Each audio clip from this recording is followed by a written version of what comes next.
চিতই পিঠে বা ছাঁচের পিঠে বলে অনেকে। আমি 10 মিনিট আগে চালটা ভিজিয়ে রেখেছি নর্মাল জলে, ধোয়া হয়নি, এরকম হবে। চালটা 10 মিনিট আগে ভিজিয়ে রাখতে হবে। আমি 250 গ্রাম চাল ভিজিয়ে রেখেছি। এবার জলটা ফেলে দিচ্ছি। জলটা ফেলে দিয়েছি।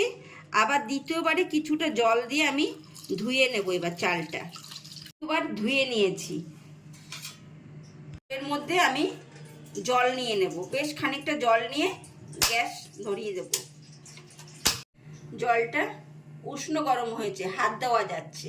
এবার আমি গ্যাস অফ করে দিলাম, গরম জল দিয়ে দিলাম, আর 10 মিনিট ভিজিয়ে রাখবো। 10 মিনিট ভিজে যাওয়ার পর চালগুলো ঠিক এরকম হয়ে যাবে, তখন ডলা দিলে একদম আধঘানা আধঘানা হয়ে যাবে।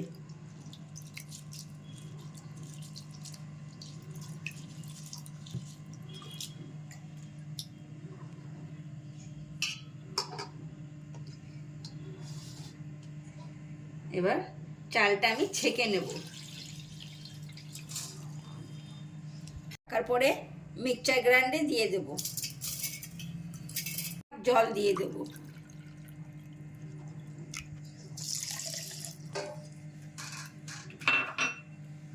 অল্প অল্প করে জল দেব, আর এটা আমি পেস্ট করব। প্রথমে 1 কাপ জল দিলাম,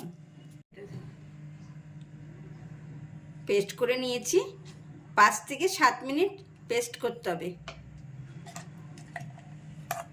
এরকম একটা টেক্সচার তৈরি হয়ে যাবে।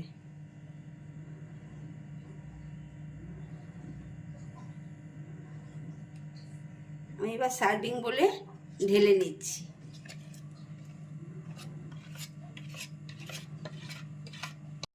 অল্প ঠান্ডা জল দেব, রুম টেম্পারেচার ঠান্ডা জল। সেই ঠান্ডা জলটা দিয়ে আস্তে করে ফেটিয়ে নেব, আস্তে আস্তে ফেটিয়ে নেব আমি। এটা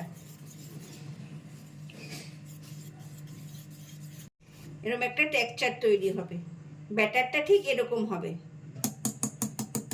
আমি আধ ঘন্টা রেস্টে রেখে দেব। একটা রুটির ছাঁকনি বসালাম, বসিয়ে গ্যাসটাকে একদম অল্প করে দিলাম, দিয়ে আমি একটা মাটির ছাঁচ বসিয়ে দিলাম। ছাঁচ বসিয়ে তেল মাখিয়ে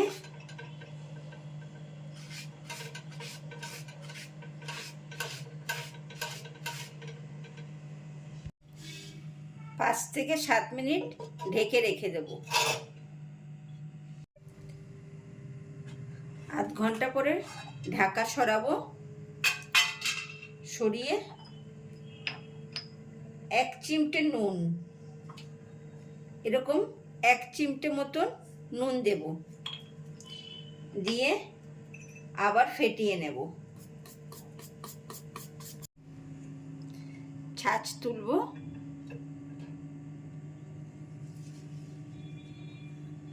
তুলে তেল মাখিয়ে নেব আবার।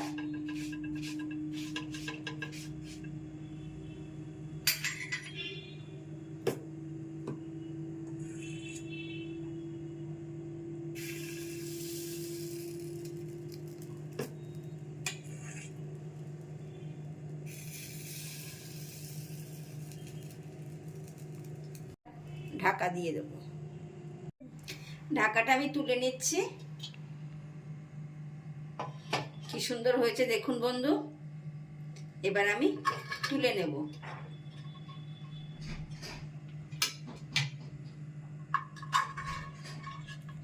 এবার আর আমি তেল দেব না, এবার না দিয়ে একবারই তেল দিয়েছি, আবার আমি অল্প করে ব্যাটার দিয়ে দেবো চালগুলা। আর আমি তেলের প্রয়োজন নেই, আর তেল দিতে হবে না।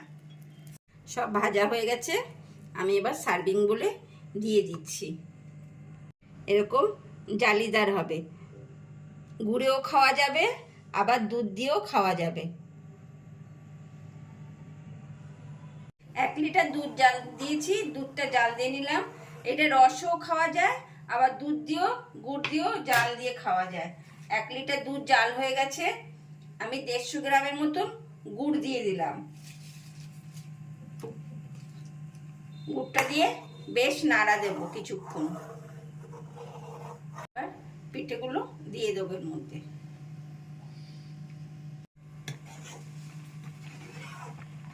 হয়ে গেছে, এটা গ্যাস অফ করে দেবো।